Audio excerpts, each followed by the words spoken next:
तो बच्चों चलो मिलते हैं इस नेक्स्ट पार्ट में। आपका स्वागत है। अभी हम कर रहे हैं स्टेरिक इनहिबिशन ऑफ रेजोनेंस और उसका एप्लीकेशन नंबर 5 करने जा रहे हैं। और अभी तक अगर आप नए हो इस चैनल पे, पहले वाले सारे वीडियोस देख लो। रेजोनेंस के भी इंडक्टिव इफेक्ट और हाइब्रिडाइजेशन और भी बहुत सी वीडियोस हैं, आप देख सकते हो। लेकिन ये वीडियो जरूर देख लो और अगर आपको आता है तो बहुत बहुत स्वागत है। चलो आप यहां से कंटिन्यू करते हैं। एप्लीकेशन नंबर 1 to 4 हमने पिछले वीडियोस में देखा था। अब हम देखने जा रहे हैं स्टेरिक इनहिबिशन ऑफ रेजोनेंस का एप्लीकेशन नंबर 5। ठीक है, तो इसमें हम क्या करने वाले हैं देखते हैं। स्टेरिक देखो, आपको मालूम है एस्टेरिफिकेशन को कैसे अफेक्ट करता है। रेट ऑफ एस्टेरिफिकेशन को भी अफेक्ट करता है क्या, स्टेरिक इनहिबिशन ऑफ रेजोनेंस। तो एसिड, आपको अगर मालूम हो कि एस्टेरिफिकेशन क्या होती है, acid plus alcohol in presence of H+, ये एक रिवर्सिबल रिएक्शन होती है और ये एनसीईआरटी में भी मेंशन है। और ये R' और वाटर बनता है, ये आपका बन गया एस्टर। तो एस्टर का फॉर्मेशन इज कॉल्ड एस्टेरिफिकेशन। अब आपसे पूछा जाए कि बताओ किसका रेट ज्यादा है, ये रिएक्शन का रेट कब ज्यादा होगा। तो देखो एक सवाल कैसे आता है, आप ये नोट कर लेना। ये एस्टेरिफिकेशन है तो आपको जैसे ये दे देंगे, एक एसिड दे देंगे इस टाइप का COOH, कार्बोक्सिलिक एसिड, और इसके इधर ऑर्थो पोजीशन पे इन्होंने इनहिबिट कर दिया है ना, स्टेरिक इनहिबिशन टाइप का। और एक और हम ले लेते हैं, चलो ये वाला, यहाँ पे ये देखो KS वर्मा वगैरह अच्छी बुक्स है, उसमें भी ये क्वेश्चन दिया हुआ है। तो इस टाइप के बुक्स आप फॉलो कर सकते हो। इंडियन ऑथर्स भी अच्छे होते हैं और इतने बुरे नहीं है हमारे ऑथर्स, ठीक है, सिर्फ बदनाम है। ठीक है, तो अच्छे अच्छे ऑथर्स हैं हमारे पास भी, आप उसको फॉलो कर सकते हो। यहाँ पे क्या होगा, आपसे बोलेंगे बताओ which has more rate of esterification, बोलेंगे किसका रेट एस्टेरिफिकेशन का ज्यादा। ऐसे दो रिएक्शन देखे तो ऑब्वियस है, अगर आप ध्यान से देखो तो यहां पे ये जो बल्कि ग्रुप है ये इसके साथ इनहिबिशन कर रहे हैं, यहां पे SIR इफेक्ट होगा, यहां SIR इफेक्ट होगा। और SIR के कारण ये जो H है ये क्या हो जाएगा, आउट ऑफ प्लेन चला जाएगा। ठीक है, ये क्या हो जाएगा, आउट ऑफ प्लेन चला जाएगा। और ये आउट ऑफ प्लेन चला जाएगा तो क्या होगा, यहां पे ये जो ROH है इसको आसानी से रिएक्शन में पार्ट ये नहीं ले पाएगा और फिर क्या होगा, ये रिएक्शन की रेट स्लो हो जाएगी, स्टेरिक इनहिबिशन ऑफ रेजोनेंस। ऐसे सोचो कि ये ब्लॉक हो गया है COH, ये ROH इसको आसानी से नहीं देख पा रहा, तो नहीं देख पाएगा तो रिएक्शन थोड़ी सी स्लो हो जाएगी। मैं बोलूंगा कम हो जाएगी, ये नहीं बोलूंगा नहीं होगी, बहुत ही स्लो हो जाएगी। यहां पे हम बात करें अगर इसकी रिएक्टिविटी की, तो हाँ, यहां पे इसको ढंग से बनाओ तो ये ऐसा बनाया जा सकता है। तो ये देखो, ये जो बल्कि ग्रुप है इससे अब थोड़ा दूर हो गया है, ये बल्कि ग्रुप इससे दूर हो गया क्योंकि अभी आराम से ये बॉन्ड घूम सकता है। तो यहां पे ये H जो ये पूरा ग्रुप है और ये यहां का जो H है ये अवेलेबल है और ये आराम से वाटर निकाल के एस्टर हाइड्रोलिसिस एस्टर बना सकते हैं। ठीक है, एस्टेरिफिकेशन इनका हो सकता है। सो ये वजह से हम बोलेंगे इसकी रिएक्शन रेट ज्यादा है क्योंकि यहां स्टेरिक इनहिबिशन ऑफ रेजोनेंस नहीं है, यहां स्टेरिक इनहिबिशन ऑफ रेजोनेंस ज्यादा है, तो इसकी स्पीड कम हो जाएगी क्योंकि अल्कोहल इसको आसानी से अटैक नहीं कर पाएगा। यहां पे अल्कोहल इस वाले ग्रुप को आसानी से अटैक कर सकता है। ठीक है, तो ये था हमारा एप्लीकेशन नंबर 5। चलते हैं एप्लीकेशन नंबर 6 पे। तो 6th एप्लीकेशन जो हमारा है स्टेरिक इनहिबिशन ऑफ रेजोनेंस का, वो देखते हैं। इसमें क्या हो रहा है कि देखो, ये ऐसी मतलब रेट ऑफ ऐसी रिएक्शन, ये डिटरमिन करने के लिए स्टेरिक इनहिबिशन ऑफ रेजोनेंस का यूज किया जा सकता है। ऐसी मतलब इलेक्ट्रोफिलिक एरोमेटिक सब्स्टिट्यूशन, इसको AES EAS सब नाम से बुलाते हैं, ऐसी बोल सकते हो। इलेक्ट्रोफिलिक सब्स्टिट्यूशन है ये ऐसी जो है। तो यहां पे आपने देखा होगा नाइट्रेशन में इसका जैसे यूज हो जाता है कि यहां पे ये जो ग्रुप लगा है ये बड़ा ग्रुप है टर्शरी ब्यूटाइल। अब इसके बगल में नाइट्रेशन से क्या मिलता है, NO2 मिलता है, इलेक्ट्रोफाइल। तो NO2 क्या, ऑर्थो एंड पैरा पोजीशन दोनों पे जा सकता था क्योंकि ये पूरा ग्रुप क्या है, ऑर्थो एंड पैरा डायरेक्टिंग है। तो NO2+ जो इन दोनों से जनरेट हो रहा है, नाइट्रेटिक मिक्सचर से जो NO2+ जनरेट हो रहा है वो ऑर्थो पे भी जा सकता था, पैरा पे। बट क्योंकि इतना बड़ा ग्रुप है कि NO2 यहां पे, और ऊपर से NO2 भी एक बड़ा ग्रुप है, तो NO2 यहां नहीं लगना चाहेगा ऑर्थो पे, वो कहां प्रेफर करेगा, पैरा पोजीशन पे। तो यहां पे आपसे पूछ सकते हैं कौन ज्यादा, किसका ज्यादा क्वांटिटी बनेगा, ऑर्थो आइसोमर या पैरा आइसोमर। तो ये आपका मेजर प्रोडक्ट बनेगा, दिस विल बी अराउंड 99.99% बन जाएगा ये। और ऑर्थो वाला जो होगा, ऑर्थो वाला कैसा होगा, NO2 यहां जो लग रहा है ये मतलब बहुत ही, ये वाला जो प्रोडक्ट बनेगा ये बहुत ही कम बनेगा या ना के बराबर बनेगा, 0.00 या 0.01%।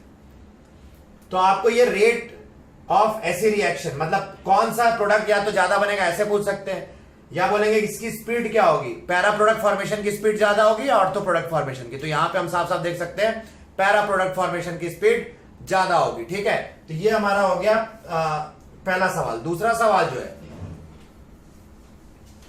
दूसरा क्वेश्चन आपके एनसीईआरटी में ही एक एज अ नॉलेज फैक्ट दिया हुआ है। इन्होंने एक रिएक्शन दी हुई अमीन्स चैप्टर में, आपके क्लास 12 बुक में होगी एनसीईआरटी में, वहां पे भी यहाँ पे इसका यूज किया हुआ है। ये एसेटानिलाइड बोलते हैं इस पूरे मॉलिक्यूल को, और ये देख सकते हो काफी बड़ा ग्रुप है। यहाँ पे NHCOCH3 बेंजीन रिंग पे लगा हुआ है, और इसकी जब नाइट्रेशन करेंगे तो यहां पे भी वही हो जाता है कि NHCOCH3 ये जो है ये यहां पे आने ही नहीं देता ऑर्थो पे जल्दी NO2 को। ये भी NO2 को कहां पे फोर्स कर देगा, पैरा पे, क्योंकि ये भी ortho and para directing group है।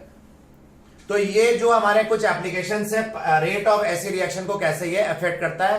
तो ये था हमारा एप्लीकेशन नंबर 6। और भी बहुत से हो सकते हैं, ऐसा नहीं है। जैसे जेई में इस टाइप के और भी सवाल आ चुके हैं। इन्होंने अलाइलिक सब्स्टिट्यूशन पे भी क्वेश्चन दिया हुआ है ना, इस टाइप का इन्होंने कुछ बना के दिया था। यहां पे ऐसा कुछ लगा दिया, मान लो हमने, मैं थोड़ा मॉडिफाई कर रहा हूं सवाल को आपको समझाने का, ऐसा आ गया। अब आप मुझे बताओ, जब यहां पे मान लो हमने NBS डाल दिया, NBS क्या करता है, अलाइलिक ब्रोमिनेशन करता है।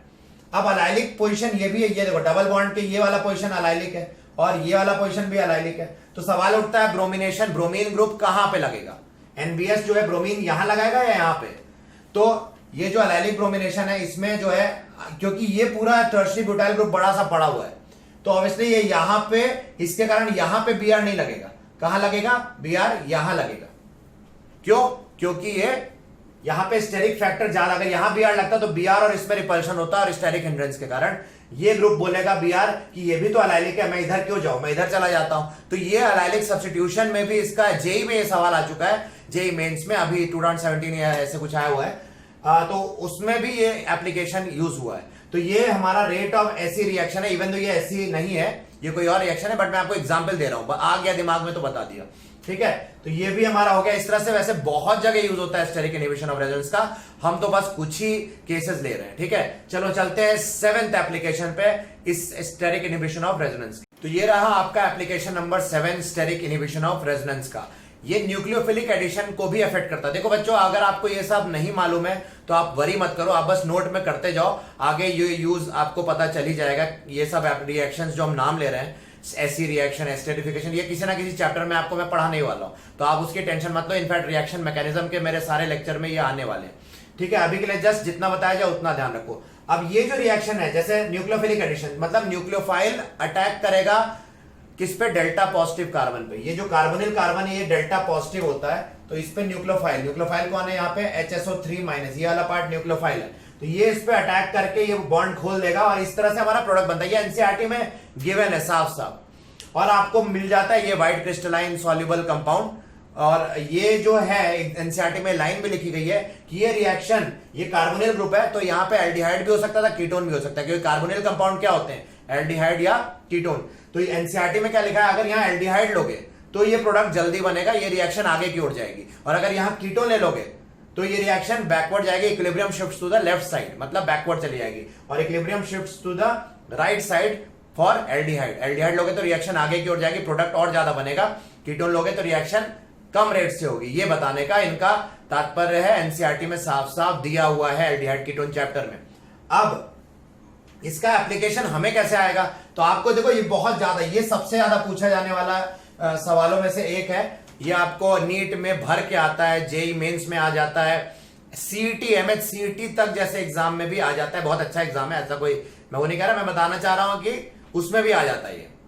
तो यानी कि ये बहुत इंपॉर्टेंट, ये मतलब कहने का है कि वहां तक भी आ जा रहा, मतलब समझो कितना इंपॉर्टेंट है, ठीक है। तो आप समझो जैसे क्वेश्चन, जैसे आपको बोलेंगे रेट ऑफ न्यूक्लियोफिलिक एडिशन बताओ, किसमें न्यूक्लियोफिलिक एडिशन ज्यादा होगी, है ना। तो क्या फॉर्मल्डिहाइड में ज्यादा होगी, क्या एसिटल्डिहाइड में ज्यादा होगी, क्या CH3 कीटोन में ज्यादा होगी, या क्या हमारा एक और ले लेते हैं PHCO, PH मतलब आपको मालूम है बेंजीन रिंग यहां लगी होगी, तो इस टाइप से।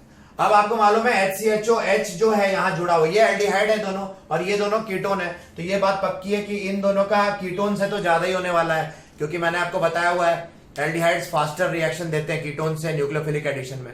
अब क्योंकि उनमें बल्कि ग्रुप कम है ना, देखो ना यहाँ बेचारे छोटे छोटे H लगाए हुए हैं, ये बल्किनेस इनकी कम है, स्टेरिक हिंड्रेंस कम है, तो जो न्यूक्लियोफाइल आएगा, जो भी न्यूक्लियोफाइल आएगा वो आसानी से अटैक कर देगा ना। जैसे हमारा बाइसल्फेट था, बाइसल्फाइट था, ये आसानी से अटैक कर देगा। तो बाइसल्फाइड एडिशन का प्रोडक्ट यहां पे जल्दी बनेगा, तो इसकी रिएक्टिविटी ज्यादा। फिर जब ये जो बाइसल्फाइड जो न्यूक्लियोफाइल है जब यहां आएगा तो उतनी आसानी से नहीं आ पाएगा, क्योंकि यहां एक बल्कि ग्रुप आ गया है। और जो बाइसल्फाइड ग्रुप यहां पे और मुश्किल से आएगा, और यहां तो और भी मुश्किल से आएगा, क्योंकि पीएच मतलब आपका ये हो गया, आपका ऐसे बड़े बड़े ग्रुप लगे, तो यहां और भी मुश्किल से आएगा। और भी वजह होती है, इंडक्टिव फैक्टर भी यहां रोल प्ले करता है, पर वो बात हम बात कर चुके हैं ऑलरेडी। और ये ऑर्डर आपका हो जाएगा कि एल्डिहाइड्स में ये वाला एल्डिहाइड क्योंकि लेस बल्कि है, यहां पे ये थोड़ा ज्यादा बल्कि है, या कीटोन से, कीटोन में भी ये लेस बल्कि कीटोन है, ये मोर बल्कि कीटोन है। तो aldehydes will dominate ketone for nucleophilic addition reaction. और यही उस टाइप के सवाल बहुत पूछे गए हैं बाइसल्फाइड एडिशन पे कि किसकी रिएक्टिविटी ज्यादा होगी। साइनाइड भी दे सकते हैं, है ना, कुछ भी दे सकते हैं आपको, जरूरी नहीं यही न्यूक्लियोफाइल है, कोई भी न्यूक्लियोफाइल हो सकता है जो ऐड कर सकता है, OH माइनस, CN कुछ भी होगा। तो ये था बच्चों हमारा एप्लीकेशन ऑफ SIR में पार्ट, ये 7 एप्लीकेशंस हो गए। अब हमारे बचते हैं 2 इंपॉर्टेंट एप्लीकेशंस, जिसमें हमारे पास एक है एसिडिटी और एक है बेसिसिटी का, और उसमें हम ऑर्थो एंड पैरा इफेक्ट्स भी पढ़ेंगे। मिलते हैं हम नेक्स्ट वीडियो में, बहुत इंपॉर्टेंट है, मिस मत करना। स्टेरिक इनहिबिशन ऑफ रेजोनेंस का application part video, next part जो आ रहा है वो उस पे है, और ये बहुत ही इंपॉर्टेंट है, क्रूशियल है कंपटीशन के लिए। इस पे इनफैक्ट IIT JEE एडवांस 2016 में भी एसिडिटी के ऊपर स्टेरिक इनहिबिशन के से रिलेटेड क्वेश्चन आ चुका है, और भी कई जगह आ चुका है, मैं एग्जांपल दे रहा हूं आपको। तो मिलते हैं नेक्स्ट पार्ट में। इस वीडियो सीरीज को अगर आपको पसंद आ रही है प्लीज शेयर करो, चैनल को सब्सक्राइब करो और कमेंट करो, और बताओ आपको कैसा लग रहा है, तो मैं और मोटिवेट होकर बना सकता हूं ना, मुझे पता तो चले आपको कैसा लग रहा है। ठीक है, चलो थैंक यू, मिलते हैं नेक्स्ट पार्ट में। Have a great day.